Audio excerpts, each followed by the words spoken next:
Welcome, ladies and gentlemen, to our virtual online live roadshow. And today we have Ridgeline Minerals here, and with us is Chad Peters, the CEO. Hey, good morning to Canada or the US, depending where you are. I'm in the US today, and it is the morning. Yeah, Fantastic, super. So I hope you are doing well. I am. Thanks for asking. Fantastic, super. Yeah, before we start, we make sure that people can check in here smoothly. First of all, also some remarks from my side. My name is Jochen Steiger. I'm the founder and CEO of Swiss Resource Capital and also the founder and chief editor of Commodity TV and Rohstoff TV, as most of you know me already, of course. We are fully complying to European, Great Britain and Swiss data security law, and so nobody can see anybody and no emails, no names are displayed here. If you want to pose a question, please use the chat function and write your questions in there. Chat will present approximately 25-30 minutes, and afterwards we do our usual Q&A, and I look really forward to that. So I would suggest I bring up the presentation here and I say, Chat, the floor is yours. All right. Well, thank you, Jochen. Appreciate it. And thank you to everyone today for taking the time to learn a little bit about Ridgeline. So a little bit of background, Ridgeline was formed in 2018. I actually co-founded the company with the owner of a drilling company out of my garage. So it's been quite the grind getting the company up and going. Met Jochen actually, almost a couple of years ago now, Jochen. And he's been following the story for a long time now. So, yes, and I'm a shareholder, I should say. Yes, you are a shareholder as well. Happily to have you. So today I'm going to walk you through a high-level presentation of all four of our projects. Really focus also not just on the projects themselves, but how we're trying to build a long-term company here and make discoveries. So let's get started. Okay, obviously you all have to see the disclaimer here nice and quick. I am a geologist, so I will try to keep the forward-looking statements to a minimum. So, why invest in Ridgeline Minerals? Well, for one, we have a massive land package in Nevada. We have 154 square kilometers across 4 projects in the Carlin and the Battle Mountain Eureka Trends. Now, that makes us one of the largest landholders outside of Nevada Gold Mines, Newmont, the Kinrosses of the world, right? If you're a junior explorer, we're right up there at the top for size. And I think one of the things that I mentioned already, I co-founded the company with the owner of a drilling company. So what we wanted to do is it was a tough exploration market back in 2018. So I went to my partner and said, look, take a founding equity stake in the company, and in return, Ridgeline needs a 50,000 foot or 15,000 meter drilling contract at cost. Now, what does that mean for Ridgeline? It means that we can put more money in the ground. So every shareholder dollar goes a bit farther at Ridgeline. It means that we can increase our chances of making discovery because we're drilling more than anybody else for the same money. So if you look at it, we're already making that work for our advantage. We've made a new silver discovery at our Salina project. I'm going to show you that. We're actually really excited. That is showing potential to be the next big CRD discovery in the Western United States.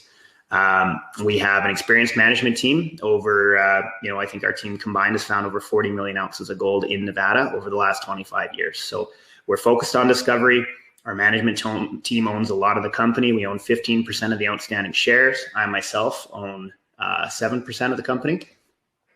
And here's just a few folks from our team. Just quickly highlight the fact, we've brought in Peter Hardy of Equinox Gold. He came in October of 2020 after we IPO'd the company on the TSX Venture. Peter is the CFO of Equinox Gold.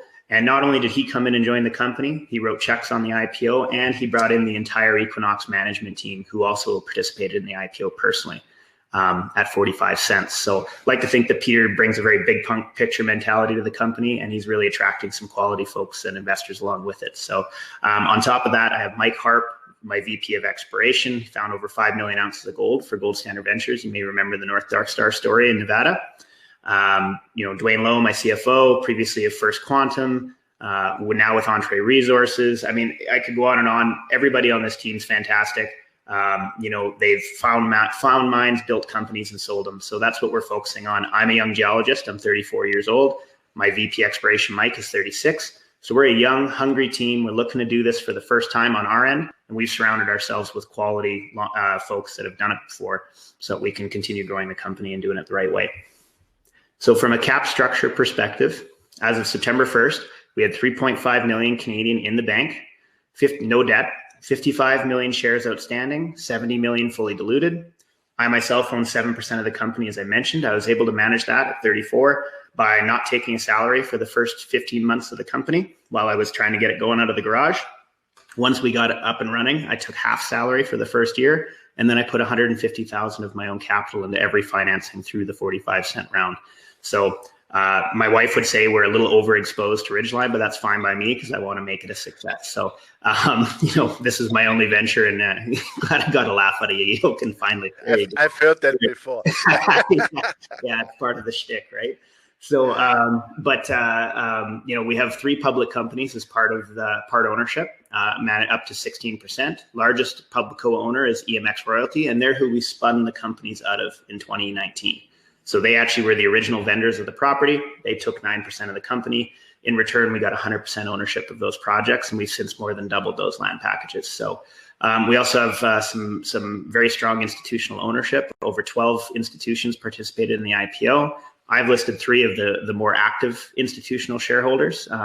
They're Commodity Capital, Willem Middelkoop's Commodity Discovery Fund, and Paul Stevens out of San Francisco, who's had a long history of success in the mining space. So really good mix of shareholders, great cap structure, and a very torquey stock. You've probably, so if you follow our stock, you'll see that, on decent volume days, we really can take off. So I think we're primed and ready to go with some good drill results and hopefully see the stock move in the right direction. So we have 4 projects I'm going to talk about today. First, I'm going to talk about our Celina project. So that's a new discovery in the South Carlin Trend, the bottom right-hand corner of the screen. It's shallow, it's oxide, it's silver, gold, lead, and zinc. So very exciting polymetallic system. And then on top of that, we have our Carlin East, Bell Creek, and Swift projects. Now those are deep, high-grade targets, incredible upside, but at the same time, they're not cheap to drill, and there's a lot of risk involved. So that's why we have Celina in the portfolio as well. We're trying to find that balance between just incredible upside as well as, adding value at the drill bit, which is what we've done at Celina. So we'll get going on Celina first. This is 39 square kilometer land package. As I mentioned, silver, gold, lead, and zinc. It's all BLM land, and we have all the permits to do exploration. We've done 4 phases of drilling over the last 18 months, which totals 7,000 meters and 36 drill holes. So been very active on the project. We've been able to use our drilling contract to a huge advantage for us. We've been drilling at a cost of about $20 per foot all in. Now that is less than half of what our current peers in the space in Nevada are paying for that kind of drilling. So it's really worked well for us. So you can see the location of the project. We're just 11 kilometers away from the 5 million ounce Kinross owned Bald Mountain mine up in the top of the screen. And this is in the same host rocks, same type of mineralization as what we see at Celina. And here's what I want to show you here. So over those 36 drill holes, you can see that we have quite the colorful map there. Now that is just a silver equivalent grade thickness map. It means that we take the overall meterage of our drill intercept, multiply it by the grade. That gives us an idea of total metal endowment of the system. And then we can plot that and show where the high grade zones are, etc. So what I want to show you, what we've really highlighted over the last, call it 36 drill holes here, is the controls, the structural controls on mineralization. You see my black lines there? Those are, one of them is a little wonky. Those are the mineralizing feeders. You can see that those correlate with these high grade zones. So every time you get a fault zone cutting across a structural intersection, you get a high grade silver zone. What's really interesting about this, even more than just the fact that we have these structural controls, is as we drilled to the west, I'm going to go back here to notate, sorry, Oak, and I just love drawing. No problem. As we drill to the west, you can see that we see a considerable increase in silver, lead, and zinc grades. So up on the hillside, our original discovery, we trenched 38 meters of 51 grams silver, 0.7 grams gold, outcropping at surface. And, that got us really excited. Those are incredible grades for Nevada. As we started drilling our holes, we started noticing that this gold grades started reducing as we drilled to the west. We thought, okay, what's going on there? Because, right here we had 30, on the hillside, 38 meters of 0.7 grams gold and 0.51 silver. By the time you get down in the valley here, we drilled 44 meters of 123 grams silver, 0.1 grams gold, and 1.5% lead and 0.6% zinc. So just put that in perspective. That is 44 meters of 6.5% zinc equivalent, give or take on today's prices. So you go, okay, we're suddenly not in just a silver and gold system anymore. We're getting into some serious grade. We kept on drilling, And hole 24, which was drilled right here, hit 11 meters of 194 grams silver, 0.3 grams gold, 2% lead, and 1.7% zinc. That's well up over 10% zinc equivalent over 11 meters. We started going, all right, we're not in a Carlin system anymore. We're getting the lead and zinc. What's going on?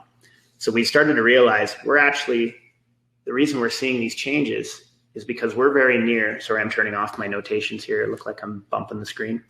We're very near a porphyry. So what I want to show you first is our cross sections, and then we're going to go into what that porphyry zonation means. So this is cross section AA prime, just to give you some context, the very top of that colorful GT shape. You can see how much drilling we have. This is a very concentrated drilling along this section, showing continuity. Now, from the edge of the screen on the right, where A prime is, all the way to where it's open on the other side, that's over 1.2 kilometers of continuous strike of mineralization. Our average thickness of this zone in this section is about 30 meters. Our average grade is well over 60 grams per ton silver equivalent. Now, just to put it in perspective, the only open pit silver mine active in Nevada is Core's Rochester mine, and their average grade of that, head grade of that mine, is 21 grams per ton silver equivalent. So what we're talking about, what we're drilling, is 3 times the grade of the only other operating silver mine in Nevada.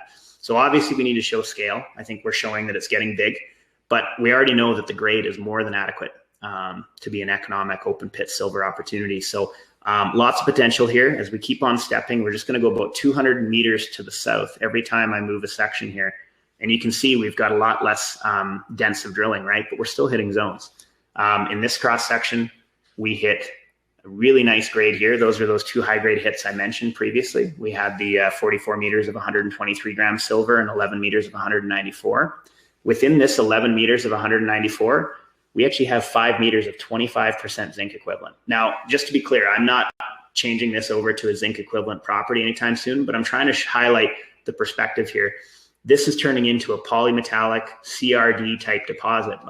What we're seeing is the same thicknesses and grades, give or take, as what you see at the Taylor deposit that Arizona Mining sold to South 32 in 2018. The reason we believe that we can see something that looks like potentially an Arizona Mining type scenario is as we step out, we're still seeing incredible scale, right? Like, for example, we're now about almost a kilometer to the south, or 800 meters to the south of that original discovery cross section. We have mineralization outcropping at surface, high grade rock chips here that I don't have noted. We have 1 drill hole that bottomed in 3 meters of 82 grams silver. And then we decided, let's step out 1.2 kilometers down dip and just see what we hit. And we actually hit this year with drilling 3 meters of 60 grams silver, low lead, low zinc. But then beneath that, we hit the down dip projection of this system. And we hit 4.6 meters of 160 grams silver, half a gram gold, and multi% lead and zinc. Now we're talking again, we're back into this silver, lead, and zinc system. So when you're on the hillside, it's just silver and gold. But as you get out into the valley towards this porphyry that I'm going to show you in a minute, we're actually starting to get silver, lead, and zinc. And it's starting to look like a kind of a classic CRD system. So I'm going to move to the next slide. This is what I'm talking about right here. So on the edge of our property, right here, is the Butte Valley Porphyry. This is a gold and copper porphyry system that was discovered 25 years ago, and it hasn't been mined yet. If you look at what we've discovered on the edge of the hillside, that's our original trenches right here. We're actually if you look at the metal zonation of a porphyry system, we're kind of right in the middle of the silver and gold system right here. If we were to drill out into this area, which is 4 kilometers of untested strike, that would have it fall firmly into a silver, lead, zinc CRD target. Now, these things are incredibly valuable. You see them in Mexico. They're all over Mexico. You have Taylor Mining, or the Taylor deposit sold to Arizona Mining. These things are hard to find, but they are incredibly valuable when you do. And we believe that we're on the verge of making a major discovery here. What we thought was just our original, we thought, okay, we have a silver and gold discovery that outcrops at surface. This could be an open pit. That we thought that was the story at Salina. As we drill more and more to the west, we're realizing we're just on the edge of the system right now. We're just barely tapping into the potential of the project. And until we test this CRD target next spring, which we'll be doing with about 15 drill holes starting in March. And by the way, we have enough cash in the bank to do that program without having to go raise any additional capital. We think this is a huge opportunity to make a world-class CRD discovery in a safe and secure jurisdiction. within close range of infrastructure. So it's got a lot of upside for us. We're really excited about the Selena project. And so with that coming up, it's allowing us to make other decisions on how we advance our other projects as well. So I'm going to go into that a little bit here and show you Carlin East, which we're actually drilling right now. It's been an incredibly difficult drilling program. It's very deep, very expensive drilling, but we're making progress. It's 35 square kilometers. And what's really important to highlight here is this project, which is we own everything in gray, is directly on trend of a world-class discovery that was recently made by the Nevada Gold Mines team. So they drilled actually at their new North Leeville discovery, they drilled 23 meters of 33 grams per ton gold. That is, an incredible drill intercept. It's directly on trend of a 15 million ounce gold mine. That's the Leeville mine right here. This is 15 million ounces. Barrick has now defined an additional 1.5 kilometers in strike directly on trend of that mine along the same fault zone. Jochen, would you mind moving the camera? Sorry, yes, I can't. Sorry. There we go. Thank you. Just had to clear screen there. We're only 3.5 kilometers away along the same fault zone that hosts that exact same discovery. We're now drilling at the crash zone right here. We're looking for the same host rocks, the same type of mineralization as what they're drilling at North Leeville. And, this is the kind of project for us, probably a junior of our size should not own this project, right? It's directly on trend of a 15 million ounce gold mine. It was owned by Newmont for 25 years. And we were actually able to come in and pick it up in 2018 during all of the chaos that surrounded the Randgold merger and then going into what became the Nevada Gold Mines merger. So we were able to kind of come in, pick this core asset up. We're now drilling it. We'll be done that drill program hopefully in about a week, and then we'll have results in early October for the market. But if we can come out and show that we're drilling the same host rocks and some gold mineralization right here, when currently, if I look off the edge of the project, the Barrick drill rig is sitting right here. So since they've made their discovery, they've now closed the gap between the Leeville turf discovery or the Leeville turf mine and our project. So they're only about 1.5 kilometers away from the edge of our property. We're drilling 2 kilometers away from them in total. I mean, there's incredible upside here if we have any success. I think it's a very exciting story. So, it's a very binary concept. Either we hit or we don't, and we're hoping that we'll hit. So this is what the target looks like. We're going to look through the crash zone target here, BB prime. Just to give you a little perspective, we're currently sitting right about here in the drill hole. So we got about hopefully another 500, I'm using Imperial here. We got about 200 meters, give or take, 150 meters left of drilling to hopefully get through the target, prove our concept. And I think it'll be a pretty exciting development for the company if we can show that it works. So that is Carlin East. And we'll have news coming out, as I mentioned, in November. Then we have our Bell Creek project, which is right beside Carlin East. It's only 5 square kilometers. This is really just a strategic chunk of ground. I'm not drilling it right now. I don't have any intentions to drill it anytime soon. The reason we picked this project up is it was private mineral rights directly beside the Gold Strike mine. And you can see it. Here's everything we own is in yellow here. I was able to option that ground off a local rancher that I knew. And what's really interesting is Barrick is trying to put the Ren property into production right now. So Barrick actually just did, or NGM did a deal at South Arturo with i-80 Gold to combine the South Arturo deposit and get that 100% consolidated. They are now working on underground development to connect South Arturo and the Ren deposit. So where's our ground? We're sitting right beside them. We own 100% of the project, and they've been drilling up to 200 meters off the edge of our property. We don't know what the results are of those drill programs, and until we do, I'm not going to put any drill holes on this. This is strategic ground. We can use it as leverage. If we get approached to do a deal at Carlin East, we can use Bell Creek as leverage to get a better deal and get the best deal possible for our shareholders. So we're just sitting tight. We're being patient. Our overhead costs are incredibly low there. And just to put it in perspective, everything outlined in red is actually owned by Gold Royalty Corp now since they've acquired Ely Gold. That is valued at $41 million US at a 7% discount by Laurentian Bank. Just the royalty. So Gold Royalty Corp holds that royalty over top. We own 100% of the adjoining ground. Our company is valued, I think, at what, Jochen, $29 million today, 28 Canadian, like that, more in that range. So I think this is the kind of project, although it's rather quiet right now, could have some real strategic upside to the company. So we will see how that goes over the next few months and try to use it to our advantage. So Swift, it's our last project. It's 75 square kilometers. This personally is one of my favorite projects in the portfolio if I take my CEO hat off and put on the geology cap, this is a project that I'd want to be drilling. Like it's got all the right things. It shows a huge gold system on the project.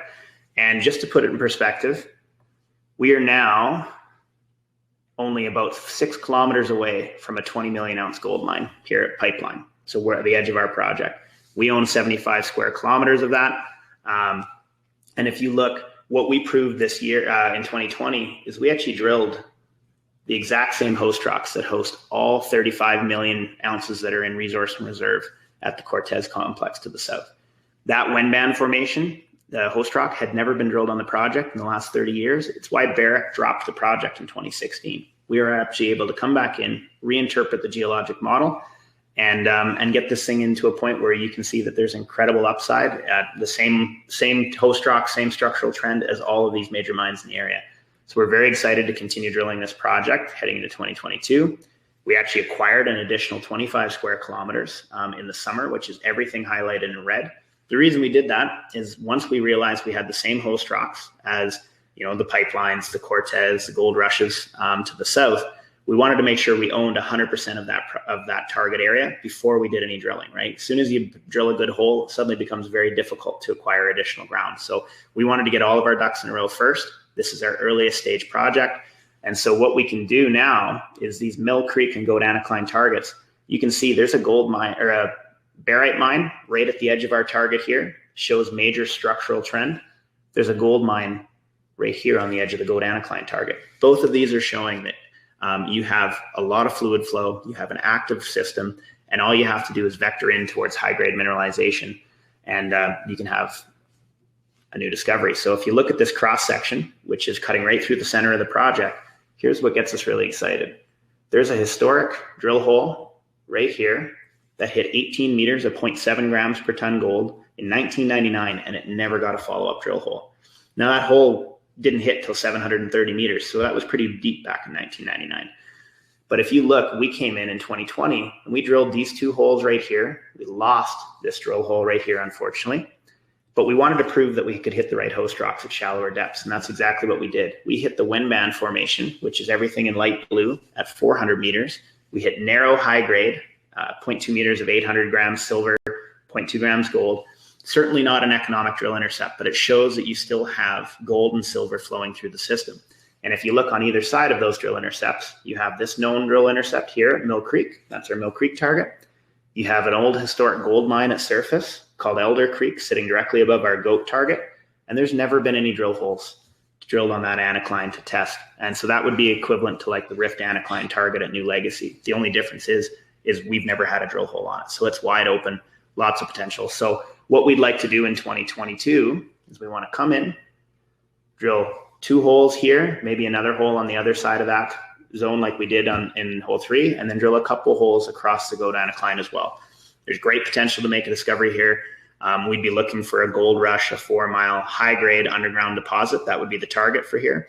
And with 75 square kilometers, there's just incredible upside as we move, along any one of these targets. These could be large, multi-million ounce discoveries. So, I guess what we try to bring to the market, is not only do we have a very, a very real oxide shallow discovery at Salina that I think we can advance very quickly to another, make additional discoveries.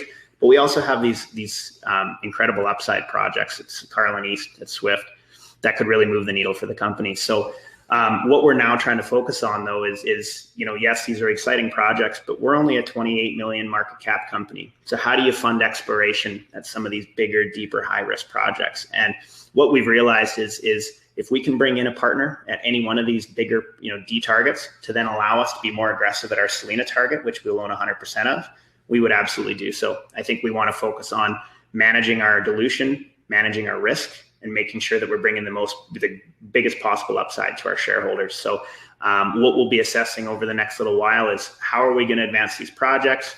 Are we going to keep 2 of them 100%, maybe do a joint venture on another one of them to make sure they're moving forward? Those are all things that are on the table for us. And I think that, what we're really focused on is making additional discoveries heading into 2022. And hopefully it'll be an exciting year. Wow, fantastic. That was perfectly 25 timed. on the nose. Jesus Christ, 25 minutes. I love it. That There we was go. great. Thank you very much. So let me see here in the chat function. Okay, guys, please post your questions in. That would be great. So we give the people a little bit, the investors a little bit more time to write some questions. I have the first one here. Your slogan is exploration done differently. What do you exactly mean with that slogan? So what is the difference you are doing? I love that question, Ernest. Yeah, no, you're right. It is, when we say that, we're not just messing around with a fancy tagline. I mean, I think it starts with our drilling contract. If you look worldwide, you will find very few companies partnered with drilling companies, right? So we were able to go in early, do that. It actually allowed us to acquire some of these projects because the partners they wanted to see it drilled. And I said, well, look, we can come in. I'm not going to guarantee a discovery, but we'll do it cheaper and quicker than anyone else around us. So that's the start of it. It just starts with that drilling contract, but it's farther than that. The other thing is myself and my rest of my team, we actually didn't start our careers in Nevada. I'm a Canadian, narrow vein, high grade. I started my career in Red Lake. I actually worked on the Dixie project at Great Bear before it became Great Bear. So we came in with a bit of a different approach, right? It wasn't this old, there's a lot of dogma in Nevada. And we came in and we wanted to kind of crack open old districts in Nevada with some new ideas. And that's what we've done at Swift, Salina, and Carlin East, is reinterpreted the geology. We do all of that systematic exploration, which typically doesn't get done by most juniors, right? So maybe they'll do a geophysical survey, maybe a bit of mapping, but it costs a lot of money to go out and do, mapping, geophysics, soil sampling. We spent 2 years putting all of this story together so that we could then go out and drill these targets. So we're bringing a fresh approach to the geology, different style of thinking, and you combine that with the drilling contract, and I think it makes us a pretty unique company in Nevada. Okay, fantastic. Then what is your connection to Carlyle? Carlyle. I'm actually not, could we have a little more context there?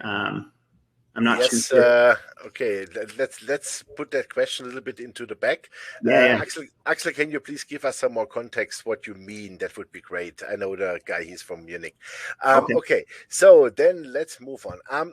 We have heard now really a lot on your 3 fantastic projects, and you said already about maybe a partnership, maybe a spin out, whatever, because it looks like you have those gigantic land packages, and as you said, a company with $25-30 million market cap, that's not easy to do so, of course. Sure. So if you would, let's say, cut a deal, could you imagine to, let's say, spin out completely a property? Would you prefer to have a partner in? Would you say, okay, maybe you allow a strategic partner, let's call it Barrick or Nevada Gold Mines, to buy up to 19.9% of the company, but hopefully at a higher share price? Yeah, well, that's a great question. I think what we did is when we first picked up these 3 projects, the first step was which of these projects would be our flagship, right? We didn't know. And I mean, that's the thing about exploration. You never want to put your eggs all in one basket because you never know what's going to come out of it. So what we've been doing the last 2.5 years now is advancing these projects to a decision point, right? We've done a first phase of drilling on every project. We're just finishing our second phase at Carlin East, and we're going to be ready to make a decision on which one of these is our flagship. Do we want to do a spin out on one of these assets? I think if a major discovery was made at any one of them, it might warrant its own spin out, right? Sometimes you don't want to have too crowded of a portfolio if you do have something truly special. So spin outs are on the table, partnerships are on the table as well. I prefer to dilute from this point moving forward. I would rather dilute at the project level, not the corporate level, until we had, like you said, a higher valuation, maybe a new discovery. We would always consider bringing on a partner at the corporate level, but not at this stage. Right now, any further dilution would be at the project level through partnerships to make sure these projects are getting advanced aggressively. I think what we're hoping to, kind of emerge from 2022 would be to have a very clear flagship asset. I believe it's going to be Salina. We think we have a massive discovery pending there with the CRD. It's just got all the right pieces coming together, but we got to prove it now. So we really like what we're seeing at Salina. I want to keep 100% ownership of either Swift or Carlin East, one of those two. Great upside potential. But one of those projects, I would absolutely consider doing a joint venture, doing an earn-in agreement, making sure that the deep exploration and costly exploration is sometimes being shouldered. The risk is being shouldered by someone else. So, Okay, super. How did you manage to have three such fantastic projects right next to the big boys? I mean, that is a little bit weird to me, because did they oversee it? Is that because they are too big, or what? How did you do that? I mean, that is outstanding. Well, I appreciate it. It's a mix of a few things. The first, it comes from the chaos of having Barrick first, having Mark Bristow come on and take a very different direction with the company. So that started in, I believe, was it 2018? I mean, right around 2018, essentially, it was coming together, right? He drastically changed the exploration focus of the company. During that time, exploration geos in Nevada working for Barrick were not making any decisions. They weren't dropping projects. They weren't picking them up. They went into a holding pattern. That allowed me to be aggressive and come in and acquire ground in and around existing Barrick operations. And their hands were essentially tied. Then you throw in the Nevada Gold Mines merger. That only added additional chaos to the whole thing and allowed us to continue adding ground in their backyard. So the other thing is, though, too, is those projects were written off by Newmont and Barrick, both Swift and Carlin East, because Carlin East was deemed too deep, back in the 1990s. So Newmont never did any work there.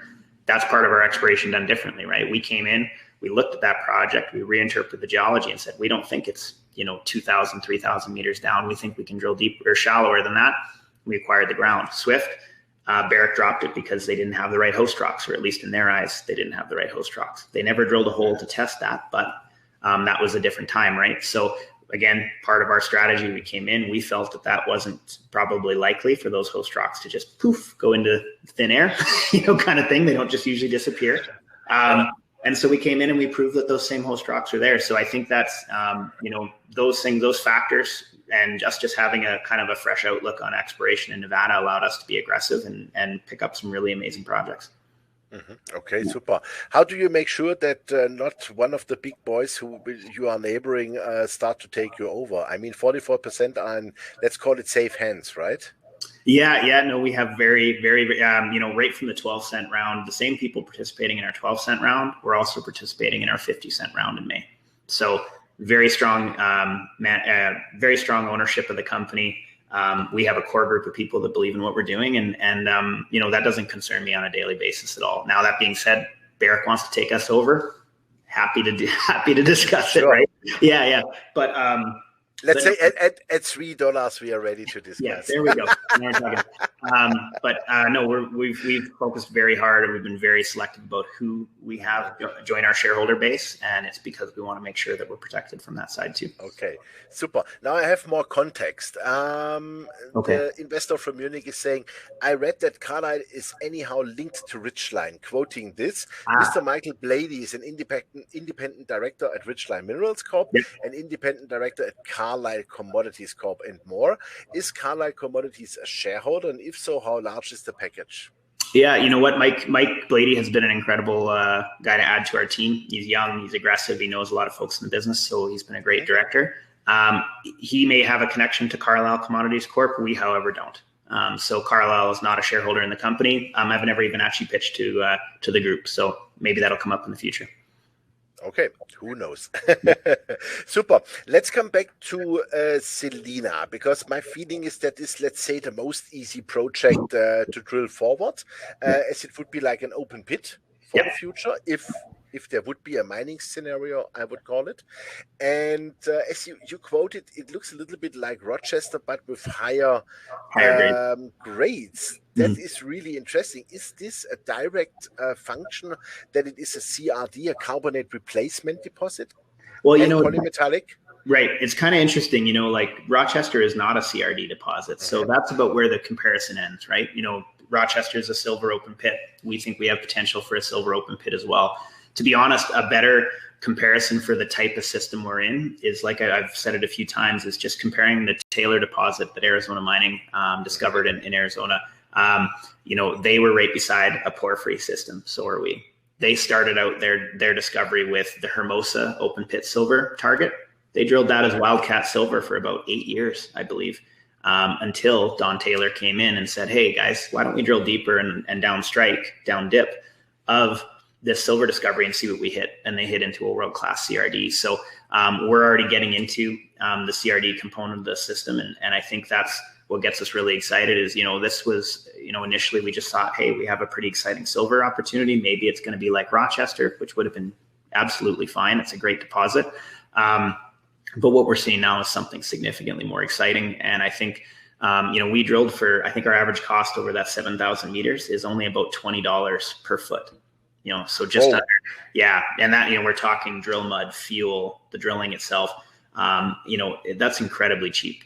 Just to put it in perspective, Carlin East is costing us over $200 a foot. So we're seeing 10 times the cost at Carlin East. Now, the upside at Carlin East is arguably 10 times as high, right? I mean, we're right on trend of a 15 million ounce gold mine. A discovery would be huge at Carlin East, but we're trying to really balance between risk to drilling risk, financial risk as we advance these projects. And I mean, you look at Salina, still great upside, but we can drill for 10 times less the cost. So that's a project that we can certainly shoulder 100%, use our drilling contract, which we've used about 70% of right now. So we can really use the drilling contract to our advantage. So I think, in 2022, Salina will be a major focus for the first, call it 2 quarters, after which we'll look into our additional assets. Okay, super. Wow. So that means to me, or let's put it that way, I saw on your map for Salina that, the mineralization starts quite close to surface. And I saw a lot is going down to approximately 200, 250 meters, but also we saw something going down to 400-500 meters. Sure. So how many more meters is your plan to drill until you can make maybe a resource statement? Yeah, you bet. And I think it's important, like the system outcrops at surface, there's a cutoff point where it no longer makes sense as an open pit. Even though the system continues to extend down dip, that's where we're starting. We believe as we drill to the west and it gets deeper, we believe that CRD system will continue to gain strength and will actually have potential for an underground mining scenario as we drill to the west into the CRD. The silver story still has potential for an open pit at surface. And, I'd say we need we're actually submitting our plan of operations permit right now, which just simple answer is that it will allow us to drill up to 200 acres of disturbance to make roads, pads, etc. That's what will allow us to really aggressively advance the project.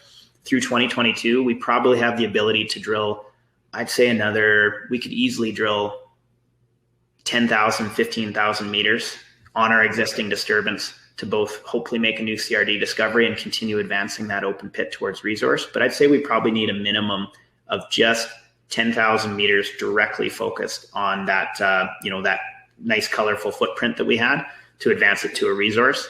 I don't think that's going to be in 2022. And the reason being is I want to understand the scale of that CRD system first. I don't want to come out with we would be targeting maybe a 50 million ounce open pit silver resource at about 65 grams. That would be our target for that open pit scenario.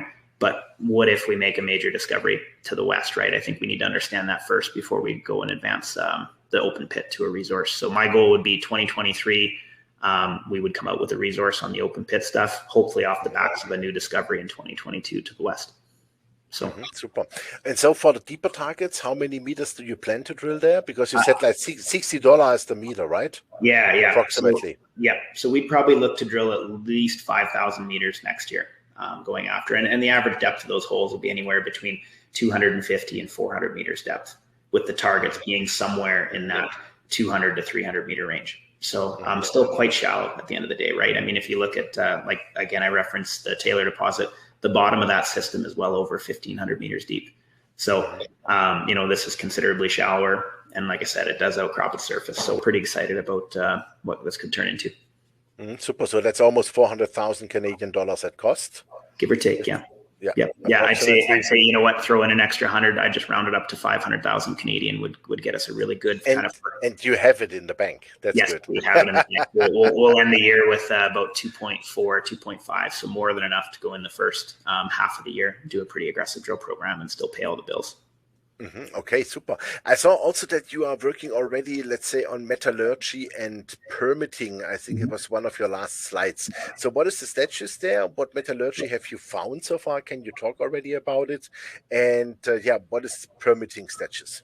Yeah, you bet. So I'm unable to talk about the metallurgy, unfortunately, other than that it's in progress right now. So it's a fairly time consuming. We're doing bottle rolls, additional testing, carbon, sulfur testing for Selena for the open pit portion of the deposit.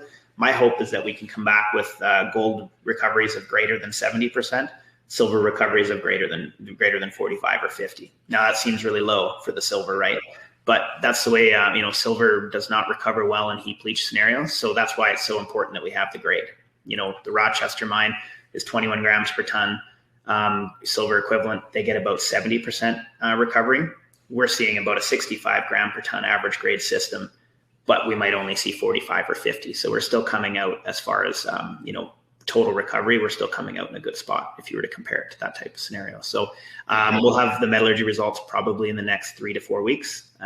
Permitting is ongoing. We'll have hopefully the approval of that permit in 2022, late 2022, and we're submitting it, I think, this upcoming week. So, I'm trying to move this project forward as quickly as we can. Yeah, okay, super. You said with the Bell Creek project, this is something really strategic, and we saw it on the map. It's next to Goldstrike and the Wren property, which is outstanding because I think you are really bordering with parts of that, right? Yeah. And could you imagine to do a deal, let's say, with your neighbor without drilling it? Yeah, absolutely. So, I actually didn't mention it in the presentation, but we signed a surface access agreement with Nevada Gold Mines back earlier this year. What that means is they granted us access to go through their existing mine site, use their roads to access our project. That's the thing. This project is so in the core of there that you can't even access their project without getting permission to go through their gates. And that's sometimes not an easy thing to do. So I think it shows, I've done joint ventures with the Barrick team with my old job at Premier Gold Mines at the Cove deposit. I know the team well. We've been able to negotiate this surface access agreement. I think it shows that we have a very good relationship with the Nevada Gold Mines team. They want to see us be successful. The more gold we find, it just gives them an opportunity to put it through their mill, right? So I think there is opportunity for that. And I see Bell Creek purely as just something that we can leverage to get a larger deal with hopefully Nevada Gold Mines in the future, but we'll see what comes from that. Yeah, that would be exactly my next question, because you are surrounded by all the big boys with mills and processing plants and everything. Do you even need to build a mine then? No, I mean, that's the beauty of, I actually took it to heart when my old boss, Ewan Downey at now i-80 Gold, he always said, why go out on the top of a mountain and go looking for some far-flung discovery when you can drill beside an existing head frame, right? And I was part of the discoveries at Greenstone, which is now at Equinox. You want to go where the gold is. It's usually where there's already a mine, and that's where I focused our exploration. So every ounce of gold that we potentially find at Carlin East, Swift, any of these projects, they're worth that much more per ounce in the ground to these companies because they're directly adjacent to their operations. So I think there's I think we have very strategic properties. We're doing the geology right. We're not just trying to say, hey, look how close we are. We're actually doing the geology and doing the drilling to prove these stories. So I think folks will like what they see coming up in the future. Okay, super. What would you say would be maybe the biggest risk or biggest challenge for you by now? Let's say for this year, next year. Access to capital. I think access to capital as a junior explorer, whether they want to admit it or not, that is the be all and end all of a junior miner, right? You live and die by every press release. And I think that, we need to make sure that we keep this company well funded and in a good cash position so we can keep on acquiring more assets and doing good work. So I'd say that's probably it. Okay, super, perfect. So let me see if there are any more questions here. I don't see that. Okay, super, because you answered all my questions also. That is fantastic. Anything you want to add? I would strongly encourage anyone, if you enjoyed this presentation, contact me directly at cpeters@ridgelineminerals.com. More than happy to set up an individual Zoom call, walk you through each asset, any questions you might have. We have verified presentations on every one of our projects on our website. That means you can go in, spin it around 3D, look at the geology, make up your own mind on whether you think I'm blowing smoke or whether you actually think these projects make sense. But we really encourage everyone just to, reach out if you have any questions. We're always here. So. Super, perfect. So do we. Chet, thank you very much. It was a great 45 minutes with you here. And yeah, I'm a happy shareholder, as I said, and I think you guys are doing the right work. Please keep it going and hit us hard with good results. That's the plan. Thank you, Jochen. I appreciate Super. it. Thank you very much, Chet. Yeah, ladies and gentlemen, that was our virtual roadshow with Ridgeline Minerals and Chet Peters, the CEO. And I think despite this is an exploration play, of course, but only at a market cap of approximately $28 million. But this is where the stories come from. And I think they have the right team. They are in the right jurisdiction, of course. Nevada is elephant territory. But what I most like is really that they picked up fantastic grounds when there was there, let's call it a little bit of a turmoil and nobody paid attention, and they stepped in and picked the right stuff and have big neighbors like Nevada Gold Mines, Barrick, etc. And yeah, it looks like with let's say 10 to 20,000 meters more drilling, that could be something really, really big. And this is where the money will be made in the future. So have a look at the company. Thanks for watching us, and bye bye from Switzerland.